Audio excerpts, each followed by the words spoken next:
So imagine तुम्हारे पास एक app हो जहाँ से तुम अपने लिए परफेक्ट बॉयफ्रेंड ऑर्डर कर सकते हो।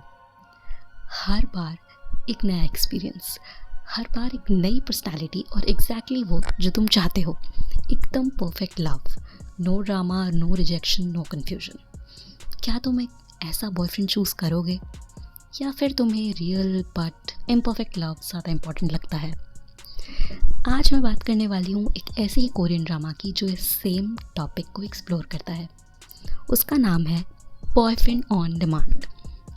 कहानी फॉलो करती है एक लड़की को, सो मीरे, जो अपने काम और अपने लाइफ से इतनी एग्जॉस्टेड होती है कि उसके पास रियल रिलेशनशिप्स के लिए कोई टाइम नहीं बचा। और फिर उसकी लाइफ में आता है कॉन्सेप्ट वर्चुअल डेटिंग सब्सक्रिप्शन। ये एक ऐसा सिस्टम है जहाँ पर तुम अपनी फेवरेट रोमांटिक सिनेरियोज लिव कर सकते हो, लिटरली उनमें रह सकते हो। डिफरेंट टाइप की personalities, different stories, all design for you. और स्टार्टिंग में ये एस्केप जैसा लगता है, पर धीरे धीरे ये एस्केप रियलिटी के साथ इंटरफेयर करना शुरू कर देता है।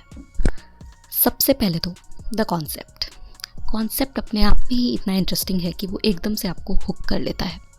क्योंकि let's be honest, real life relationships messy होते हैं और ये शो आपको एक ऐसी दुनिया दिखाता है जहाँ पे जो लव है वो कस्टमाइज्ड है। और इसी वजह से ये पूरा कॉन्सेप्ट इतना ज़्यादा इंगेजिंग बन जाता है। शो का टोन काफ़ी सॉफ्ट, ड्रीमी और स्लाइटली एस्केपिस्ट है। इसके विजुअल्स भी बहुत एस्थेटिक हैं। I mean, different dating scenarios almost fantasy जैसे फील होते हैं। कभी हाई स्कूल रोमांस, कभी रिच लाइफस्टाइल फैंटेसी, कभी celebrity type situation. It almost feels like तुम किसी के इमेजिनेशन के अंदर हो। रियल डेप्थ ऑनेस्टली शो में इसके सेकेंड हाफ में आना शुरू होती है, जहाँ ये शो क्वेश्चंस रेज करता है कि जैसे फीलिंग्स वर्चुअल वर्ल्ड तक लिमिटेड नहीं रहती, वो रियल लाइफ में भी लीक करने लगती हैं और वो कैसे एक इंसान की रियल लाइफ को मैसी बनाना शुरू कर देती हैं।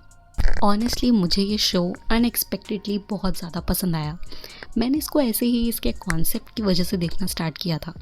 एंड हाँ, सेकेंड हाफ के बाद एक दो एपिसोड्स में ये थोड़ा सा स्लो हो जाता है, बट जिस तरह से ये प्रोग्रेस करता है, जिस तरह से इसने एंड किया, जिस तरह से पूरी कहानी को इन्होंने एक तरह से दिखाया और सुनाने की कोशिश की, मुझे उसमें डेप्थ, ऑनेस्टी और क्लैरिटी दिखी।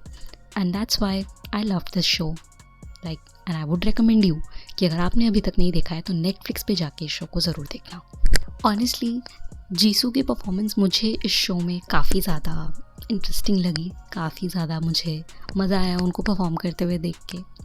इमोशनल सीन्स इतने ज़्यादा इस शो में नहीं थे, पर जहाँ भी थे she perform really well. And उनकी जो प्रेजेंस में एक ऑथेंटिसिटी है, लाइक उनके कैरेक्टर में एक तरह की रिलेटेबिलिटी और ऑथेंटिसिटी आपको फील होती है। वो देखकर स्क्रीन पे बहुत ज़्यादा आप कनेक्ट कर जाते हो उस कैरेक्टर से। तो वो चीज़ मुझे बहुत ज़्यादा अच्छी लगी क्योंकि वो प्रेजेंस उनकी पूरे शो में बनी ही हुई थी। तो she was not looking like some actress और someone else, but she was looking like someone like us, जिसे हम में से कोई एक है। और इसी वजह से मैं कहानी में और भी ज़्यादा इमर्स हो गई। सीरीज़ के एंड में आते आते वर्चुअल लव और रियल लाइफ लव को लाइट करेंगे सोमीरे की लाइफ में, और वो किस तरह से आगे जाकर इस सिचुएशन से डील करने वाली है ये आपको सीरीज़ को देख के ही पता चलेगा। बट एक चीज़ जो मैं गारंटी के साथ कह सकती हूँ वो ये है कि आपको मज़ा बहुत आएगा। तो इसलिए शो को अगर आपने अभी तक नहीं देखा है तो ज़रूर देखना, और अगर आप देख चुके हैं तो प्लीज़ कमेंट्स में बताना कि आपको ये शो कैसा लगा। मैं आपके ऑनेस्ट ओपिनियंस जानने के लिए बहुत एक्साइटेड हूँ। तो अब हम मिलेंगे हमारे नेक्स्ट वीडियो में। Till then, bye.